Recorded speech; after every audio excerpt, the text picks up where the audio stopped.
Hello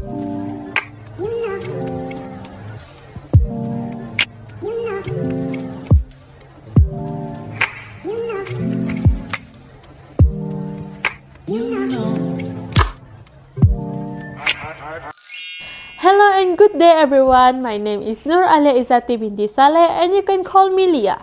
I am your representative beautiful tour guide and it is my pleasure to guide you all for today. On behalf of Iris Travel and Tour, I would like to welcome you all to Sandakan, Sabah.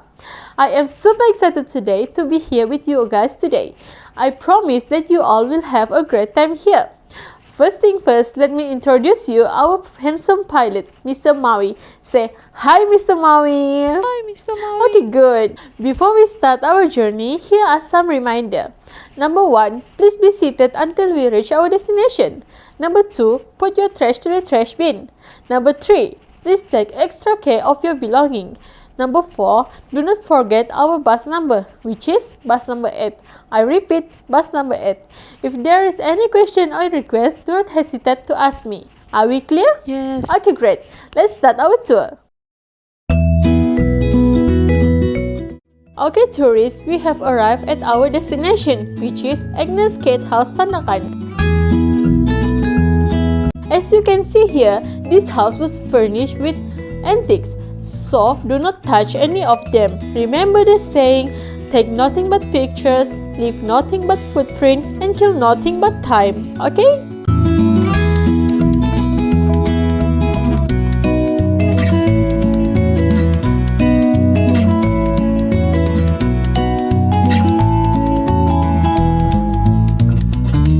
Agnes Kate was born on 6 July 1901 in Illinois, United States of America. She has tended to write fictional stories since adolescence. Some of her work were published in several well-known magazines and newspapers in that time. Agnes Kate was actually the second occupant in this house. So, why does this house name Agnes Kate House? It is because Agnes Kate was the one who penned Land Below the Wind in 1939, which is used by Sabah until now.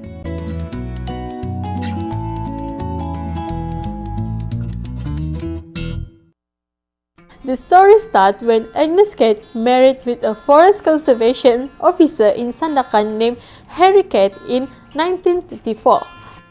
Originally, they lived in Harry's bachelor's house, but then they decided to move to a much more comfortable mansion on a hill.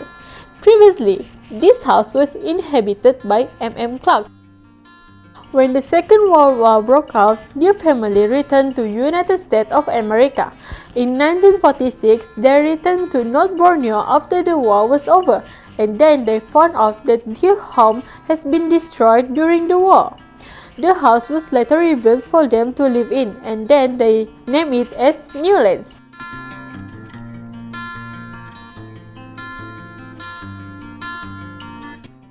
In 1952, the whole family returned to United States of America forever, but her service and contribution remain in the memory of the people of Sabah. After being left with no further occupant, the Sabah Museum Department, together with the Federal Department of Museum and Antiquities, began to collaborate in 2001 to restore the house. On 26 April 2004, it was finally opened to the public as a museum.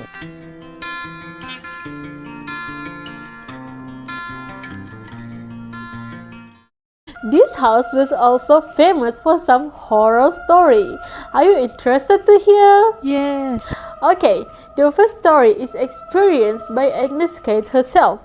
Every day, she will see a tall woman saying goodbye to her husband, and then the tall woman will take her baby and go down the street alone.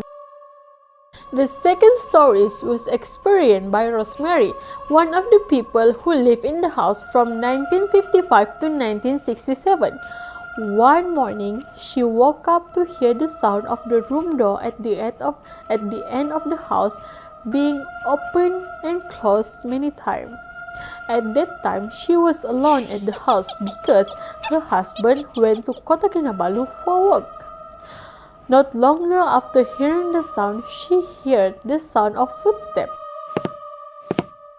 heading toward her room, and then she was hiding on her blanket. When she opened her eyes, she saw a woman standing at the end of her bed. After that, Rosemary didn't remember anything as she had fainted from fear. Okay, tourists, do you want to hear the last story? Yes. Okay. The last story was experienced by a maid when this house was inhabited by Tom Bayliss in 1967 to 1968. One day, while she was doing her job, she came across a woman who was standing at the stairs. Who was the woman? So, how true are these stories? Nobody knows. Okay guys, do you enjoy our tour today? Of course. Do you feel scared or feel some goosebumps after hearing the stories? Yes. Ooh, can you give me a thumbs up if you get all the information that I give you just now? Good! I hope you enjoy your day to the fullest. Okay, in a few minutes, we will leave this area. Please check your respective valuables. Make sure you don't lose any of your belongings. If you have any problems or questions, you can ask me. Our trip will end here. Once again, I am Leah, your representative beautiful tour guide. On behalf of Iris Travel and Tour, I would like to apologize if I did or say something wrong. Thank you so much for choosing us, and we hope to see you again soon. Remember the saying, have stories to tell, not stuff to show. Goodbye!